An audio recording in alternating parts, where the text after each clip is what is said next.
จ้า1 2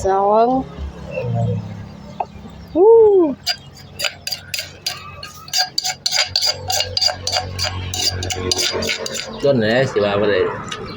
เอาใจใส่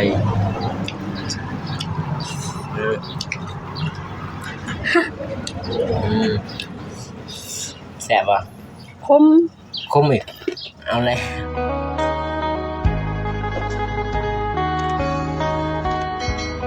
ภาพมามันยังอยู่ที่เฮือนบ่าวทรายคือเก่าเป็นจังไดมื้อนี้กะบรรยากาศกะสีซุ่มๆเย็นๆพี่น้องเอ้ยลมพัดจ้อยๆจังซี่นี่ก็เป็นมันแม่พี่น้องแม่ไปเก็บเล่มเพื่อสิได้เก็บลอกเก็บเล่มส่วนมันก็บ่มีบ่หลายพี่น้องมีเท่งนี้หมดแล้วส่วนมันแม่บ่สายก็หาเก็บเล่มแถวสวนแถวหมู่ไทยแล้วได้สอบ1 2สอบมีการขายก็จักสิได้เท่าใดพี่น้อง50,000สูงสุดก็50,000 100จักได้หรือบ่พี่น้องน้ำมันก็ขาดแคลนตอนนี้พี่น้องบ่มีน้ำมันรถน้ำมันยนต์สิไปไสมาไสก็ยากพี่น้องว่าสิเข้าไปหาทางตากับยายเพิ่นแต่ว่าตอนนี้ก็น้องบุษบาว่าสิตำข้าวปุ้นก่อนพี่น้องกินตำข้าวปุ้นก่อนแล้วจึงออกไปหาทางตาและยายกินส้มกินแซวแล้วจึงไปหาตายายพี่น้องหันหน้าหันตามาทางนี้เด้อพี่น้องก่อนอื่นก็กราบทักทายสบายดีพี่น้องหมดสุขสุขคนพี่น้องบ่ว่าจะอยู่ภายในหรือว่าต่างประเทศก็กราบทักทายสบายดีพี่น้องเด้อพี่น้องหมดสุขสุขคนเด้อพี่น้องอยู่ดีมีแฮงพี่น้องแต่มันก็ฮอดปีใหม่ปีเก่าพี่น้องก็ยังอีกบ่โดนเดือน4พี่น้องสิเข้ามาแต่ว่าตอนนี้ก็เข้าสู่ฤดูหนาวพี่น้องยังให้เขาไปเก็บเครื่องเก็บของหรือว่าเมียนกระโปงกระป๋องสวยย่ายตอนจังหวะสีแดงๆหรือว่าสีใบสีขาวไปฮะแต่ว่าตอนนี้ก็สิมาอัปเดตทางน้องบุษบาเพิ่นตำข้าวปุ้นพี่น้องโดนแล้วถือว่าบ่ได้ถ่ายน้องบุษบาเฮ็ดอยู่เฮ็ดกินพี่น้องหรือว่าหดหัวหดสวนพี่น้องไปเดี๋ยวไปหาทางน้องบุษบากันเลยพี่น้องนี่ตัวหน้าต่อตาเลยพี่น้องมาสายเปิดปิดไมค์บุษบาคนสวยคนเห็นย่างบัดนี้ตำแจ่วตำแจ่วสิตำข้าวปุ้นสบายดีพ่อแม่พี่น้องคนนี้สบายดีเด้อพ่อแม่พี่น้อง FC ก็สบายดีเด้อผู้ใหญ่ใจบุญทุกท่านบ่ว่าสิอยู่ฝั่งลาวฝั่งไทยอยู่ภายในหรือต่างประเทศก็กราบทักทายสวัสดีสบายดีเบิดสุขคนเด้อพี่น้องกินตั้งปุ่นก่อนเพื่อมีเดียวแรงเพียแห้งพี่น้องลายมือเลยถือว่าไปไปเงินตาเขายายหรือว่ากินตั้งปุ่นซะบ่ได้กินสมอะไรเนาะบ่ได้กินสมทั้งแต่เฮ็ดอันนั้นเฮือนตาครับยายบ่ได้กินสมกินแซวเลยพี่น้องก็เลยมื้อนี้เนาะเพิ่นว่าจะกินสมก่อนมาเล่นกะอยู่สวนบ่ใส่เองเก็บเองพี่น้องเก็บเองปลูกเองเล่นนวลนิดหน่อยคือเรามักเครือบ่แต่มันจะคือมักเล่นเลยเนาะมันก็สมกันข้าวปุ้นก็น้องเพิ่นซื้อมาถุงนึงลวกเอาพี่น้องซื้อมาถุงนึงก็ลวกเห็นแชทมาตอนเช้าว่าอันนั้นมีงบบ่โดยมีงบสังกะสีสังกะสี12แผ่นเพิ่นได้ให้เอ่ยชื่อหยังบ่โดยเอ่ยชื่อแนวใดชื่อหยังไอ้บ่าวต่างแดนโดยโอ้คนที่เคยช่วยเหลือน้องบ่โดยเป็นผู้ใหญ่ที่เคยช่วยเหลือน้องมาโดยตลอดเพิ่นก็ช่วยมาหลายน้องพอนี้ก็ช่วยให้น้องเป็นสะพานบุญซื้อสังกะสีให้ตากับยายเราไปซื้อมื้อแลงเลยบ่ไปได้เป็นได้ไปซื้อเอาไว้เลยเมียนเลยเพื่อมันจังบ่สักษาเสียเวลานะพอเฮาได้เงินได้เฮาไปซื้อปุ๊บเครื่องมาปุ๊บนั่นล่ะก็ถ้าส่งโทรมาอีกก็ซื้อมาอีกแล้วก็มีแต่เฮ็ดเลยนะแบบบ่ได้ไปซื้อจ้ามันยังสังกะสีอยากแบบใกล้ๆอยากซื้อบัดเดียวเลยโอ้ซื้อกับเงินกวนเลย แล้วสิเอามาได้อยู่บ่บัดเดียว สังกะสีบ่ แม่นมื้อไปซื้อสังกะสีกับอันนั้น อยากซื้อบัดเดียวเลยอันที่ว่าเบื้องเฮือนครัวนะ อื แต่ว่าม งบที่น้องนี่มันทางน้าเนาะแม่น โดย12แผ่นนอกซ่าน นอกซ่าน โดยบ่แม่นเฮือนครัว พวกก็6แผ่นนั่นแหละมันยัง6แผ่นมีแต่ว่าตอนแรกเฮาก็สิเข้าไปเรียนอันนั้นเนาะ โดย เรียนเครื่องเรียนคองหรือว่าเรียนที่ว่าขยอกขยะนั่นแหละมันก็ส่วนแรกก็ช่วยตากับยายก็ได้บุญในเก็บเมียนเก็บของเมียนอันที่ว่าให้มันสะอาดสะอ้านนะเพิ่นเบิ่งหยังก็มันก็พอเบิ่งพออันนั้นเนาะมันสะอาดเป็นจังไดมันสะอาดเทือนตากับยายบางทีเฮาก็สิเฮ็ดบุญนั่นแหละพี่น้องได้บุญด้วยกันพี่น้องอนามัยในเฮือนตาเฮือนยายเป็นผู้เฒ่าผู้โอ้นะมันก็คือที่ว่าเฮาไปทำบุญอยู่วัดนั่นแหละพี่น้อง อืม เฮาไปปัดกวาดปัดหยังอยู่วัดจักหน่อยเฮาก็กินส้มกินแซวแล้วนั่นแหละก็ออกไปตามยายพี่น้องเอ้ยอากาศมันก็ร้อนๆกันสิไปก็มันร้อนพี่น้องเอ้ยแดดเมี่ยงอยู่ เอาแห้งนี่ เอาแห้งอีหลีเป็นแบบว่าเอาก็ตำส้มก่อนเนาะ โดย เพื่อมีเหลี่ยวมีแรงต้นไหนที่ว่าบ่ได้มีเมนูที่ว่าตำส้มกินนี่บ่มีเลยเนาะ โดย กำลังบ่สบาย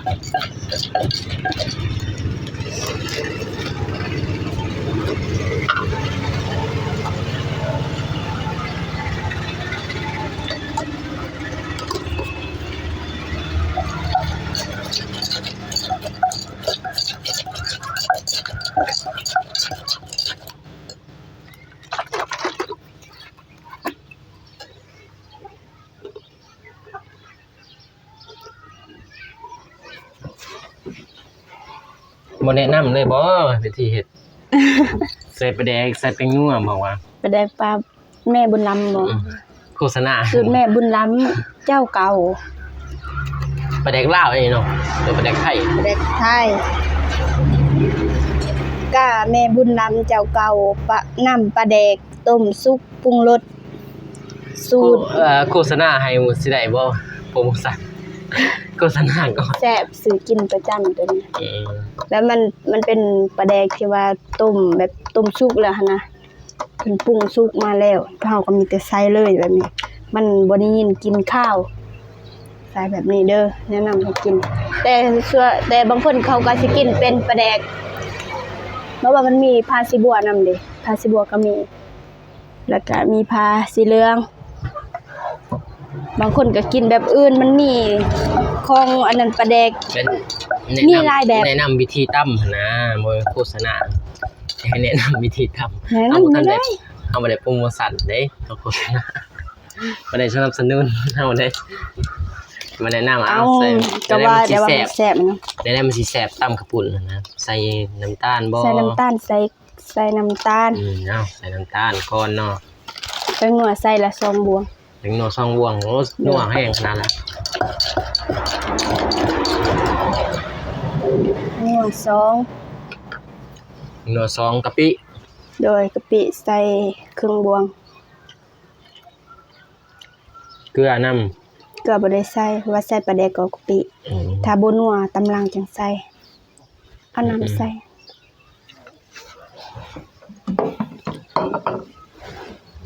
สวยเลือกันเอามันแล้วไหว แล้วไว้กินไว้ เอาไว้กินไว้เพื่อออกงานได้มันนี่ เด้อ ยังทันไปหาเงินตากับยายได้นี่อันนี้ก็กดเพราะว่าจะเศร้าบ่สายไปอันนั้นไปตะนาง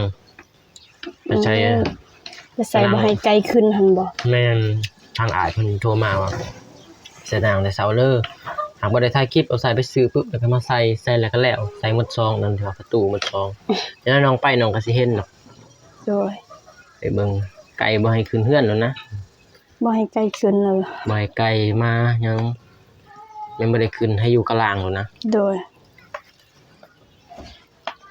พร้อมตำเลยนี่ พร้อมตํบ่ โดย กินแซ่บแล้วก็ตำข้าวปุ้นก็แซ่บ เฮ็ดกินก็แซ่บตั้งปุนก็แซ่บ โดยตำข้าวปุ้นก็แซ่บ เราจะอยู่เคียงข้างกันไปพี่น้อง กินหยังก็กินได้เนาะ โดย เพราะว่าเราก็บ่ กิน ได้ หยัง มี กินได้ กินหยังกินไปพอแต่อิ่มนะ โดย แต่บ่คิดมากเรื่องแนวกิน มีอันใดกิ กิ น นง่ายอยู่ง่ายเนาะ โดย โอ้พี่น้องคันผู้ใดที่เห็นคลิปนี้ตอนที่ว่าหิวเขาวก็ขอโทษขออภัยเด้อพี่น้องเด้อ หรือว่าตอนที่ว่าหิวสมนะเปิดหานได้แล้วโอ้ยยังทันซีมสำหรับแซ่บหรือบ่ยังบ่แซ่บดอก โอ้เตะ3 บาทบ่ออกดอกมันแซ่บ เตะ3 บาทหวยบ่อยู่ได้นี่ บ่ออกมันแซ่บ ความแซ่บมันบ่ออก โดย อืม เตะ3 บาทมันบ่ออก คิดว่ากินอะไรมาเตะกันเลย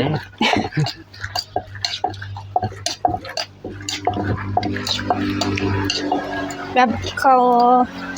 สิเอิ้นว่าอิหยังสั่วข้าวปุ้นตำสั่วข้าวปุ้นขนมจีนแล้วลองชิม ก็คือกับอ้ายแหละขนมจีน หึขนมจีน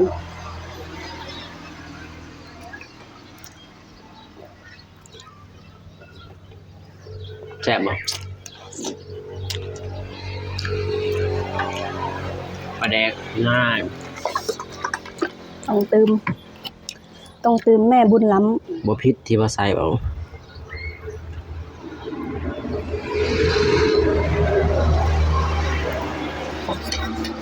ตื่มแม่บุญล้ำโอ้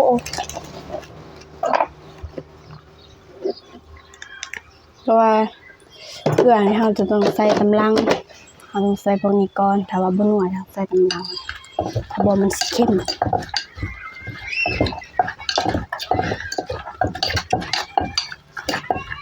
ถ้าพ่อๆแม่ๆอยากเห็นน้องบ่าวใส่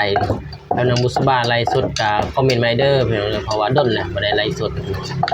ญาติ FC ลืมหมดแล้วบัดนี้ ไรสดหอมนากินตำบักหุ่ง ไลฟ์สดแบบว่ากินตำสมหรือว่านั่งกินซะเนาะมันจึงบ่นั่นไล่เลยก็กินเลย กินไปนำไลฟ์สดไปนำนั่นเนาะ จังมีความเว้านำเนาะ แค่ได้ลองซิมนะสิหวานบ่ แซ่บ ว่า มา มันสิหวานคือผักกระเดาอยู่บ่ แน่นอน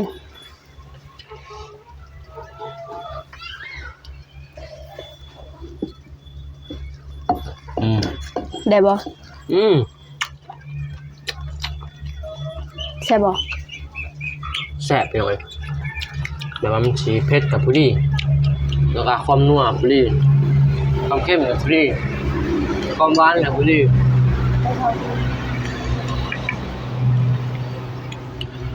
น้อยถ้าผู้ใดอยากมากินตั้มกับน้องบุษบาก็มาได้เด้อน้องต้องขอบคุณ ซื้อมาให้ตำนี่ตำให้เมิดมื้อพอมักตำเรื่องตำเรื่องแกงนี่ไว้ใจ โอ้ลืม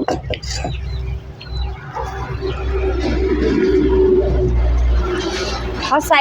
ถ้าเขาใส่หัวหอยนำก็แห้งแซ่บ มีหัวหอยเนาะ โดยหัวหอยเซอรี่แม่นบ่หอยปลากวาง เกินหอยเชอรี่ประเทศไทย หอยเซอรี่ ขาดนี้ไปก็คือแบบ แบบถ้าเรามีเงินเราซื้ออันนั้นอีหยังตัวกุ้งตัวใหญ่ กุ้งตัวใหญ่อยากกินขนาดนี้ กินอาหารทะเลอยู่ประเทศลาวบ่มีทะเลเด้ ๆกุ้งตัวใหญ่ๆน่ะใส่ผักหอมเป้นำอีหยังว่าได้ยินคนไทยเขาเอิ้นว่าผักชีใบเลื่อย นี่บ่มันเป็นแบบเลื่อยบ่ นั่นผักชีใบเลื่อย เขียนคือเลื่อยบ่จักในใบ เด้ใบมันคือเลื่อยตามบางคนเอิ้นผักชีใบเลื่อยคือว่าบางคนก็ว่าเป็น แต่ว่าเฮาเอิ้นผักหยังผักพลัง ผักหอมเป้ แต่ว่าภาษาเอิ้นผักพลัง ปุ่นเอิ้น สิต่าง คน กัน แบบ หน่อย แต่ละบ้านแต่ละถิ่นก็สิต่างกันแล้วภาษาบ้านนอกเป็นได ผักหอมเป้ ภาษา ผักแพรวชิล่า ผักแพรวชีลา โดย อืม ผักแพรวจิรา ผักแพรวกีฬา เชียราผักแพรวเชียรา ไปเข้าสู่เมนูพี่น้อง ลง อืมสัก สากสะลง สักขนม อืม มา 1 2อู้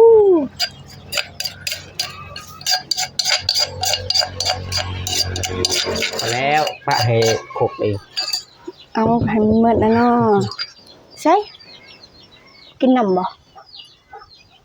ใหญ่ครับว่า แม่ง นั่ง กินบ่ตำกระปุ่น เราสิแบ่งบ่ เราไปกินน้ำกันอยู่ลุมบ่ไป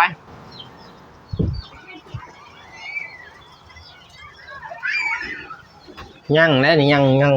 ยังรอถากำลังตำแล้วเด้นี่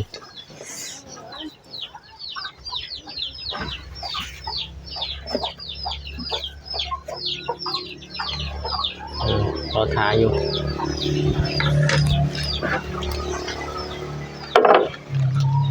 มา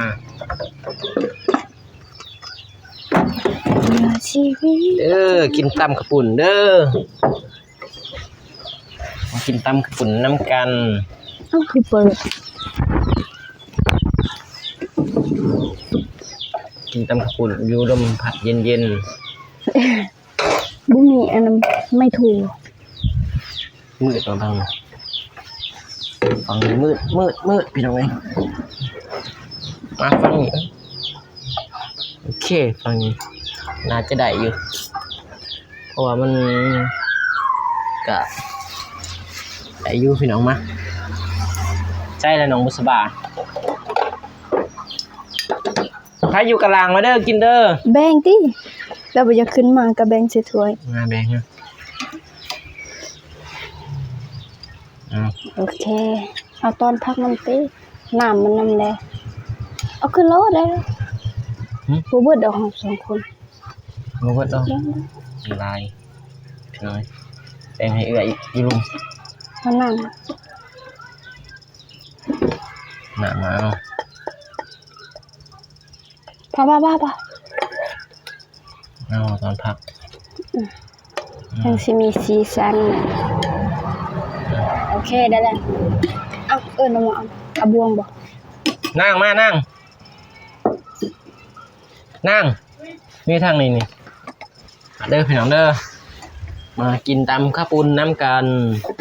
เป็นยังไงลงมือเล่นนี่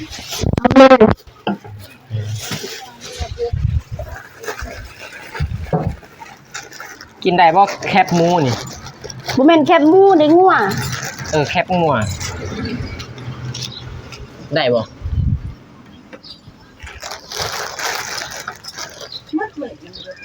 เอา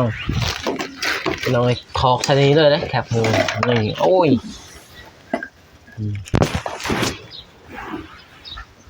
เนี่ยเอาบ่เขาเลยกินเขาเลยเนาะเพื่อสิคนอยากใส่มือเด้อพี่น้องเด้อไปเด้อพี่น้องกินตำข้าวปุ้นน้ำกัน แซ่บอยู่บ่เอาแม่นชูใช่แล้ว ป๊อปมักซิป จนเหือดค่ะ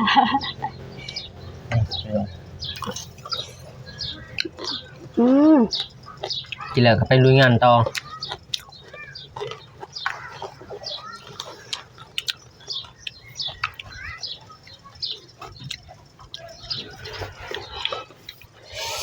แซ่บตำเองยองเองแซ่บอีหยังบ่พอ มันอยากตำเมื่อพี่น้องเพิ่นมาเห็นตำปวดออกเด้อใหม่ยังได้ยินเด้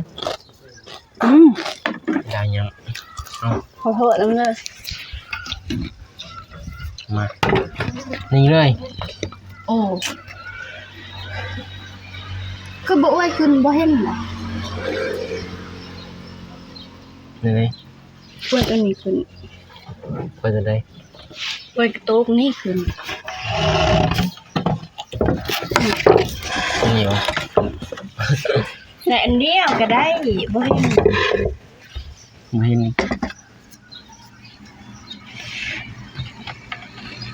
เอาตังค์มาใส่เด้อ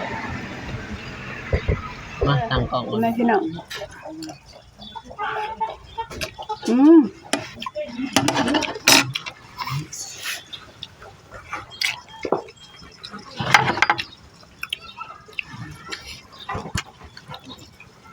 กินข้าว ไป ดำ ซื้อปลาเผาให้น้องหมดเลยก็ลืมคำเลย บ่เป็น คำ หยังเอาไว้บัดหน้าก่อนเฮายังมีเวียกหลาย มัน ลูก ค งบตัวไอ้บ่าวคงไอ้บ่าวทางเล่น ำแมนงบที่ว่าอันซื้อพัดลมได้ยังอยู่นั่น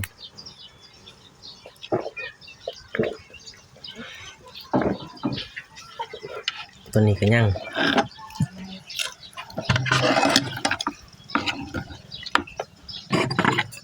มีว่าสิซื้อมาได้ก็ยังคาเรือนตากับยายแหละเอาไว้ยังสวยเนาะ โดย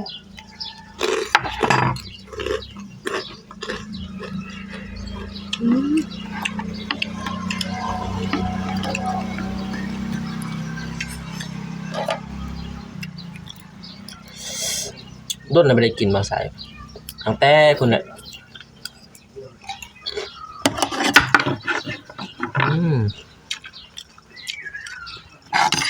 ตั้งแต่บอกกับน้อง หึ ตั้งแต่คิดบอกกับน้องกินตั้งขับปุ่นอะไรกินเลย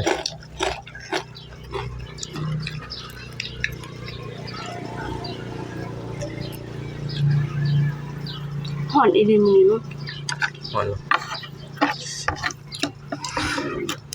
หยุดนั่นนี่นั่นด้นไหนสิว่าอะไรเอาใจใส่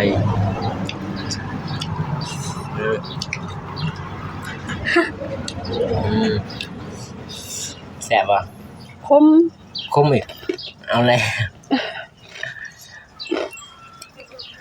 เราจะเคียงคู่กันไปเห็นไหม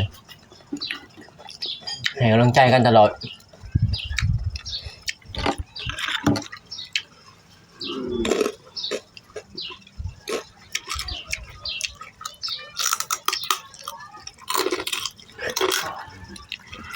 กินกับคุณ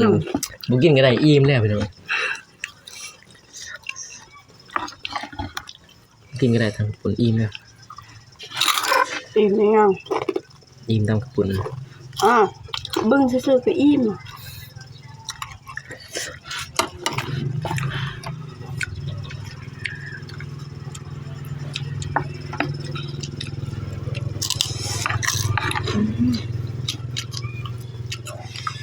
รู้สึกว่ามื้อนี้กินข้าวปุ้นแซ่บ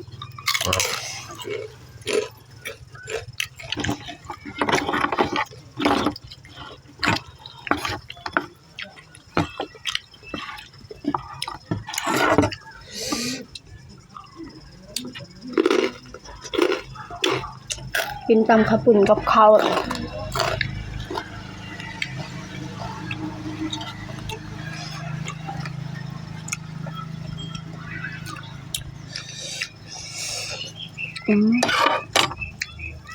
กินยังกระแสไม่ได้กินกับหนองโ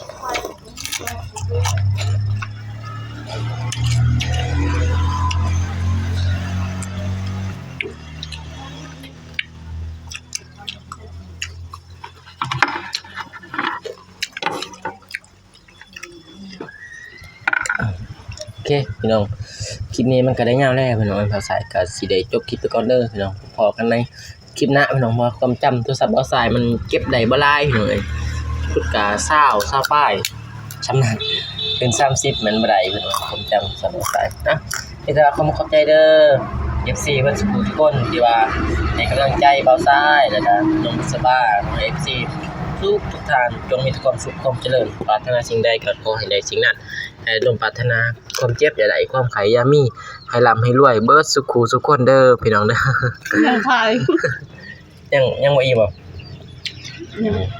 กินต่อพี่น้องเอ้ยเอาสายจบคลิปก่อนไปพบกันใหม่คลิปหน้าพี่น้องเพราะว่าคลิปที่ว่าสิไปเก็บเครื่องนั่นแหละเนาะเนาะพบกันใหม่คลิปหน้าเด้อพี่น้องคลิปนี้ขอกล่าวคำว่าสบายดีเด้อพี่น้องบ๊ายบายไป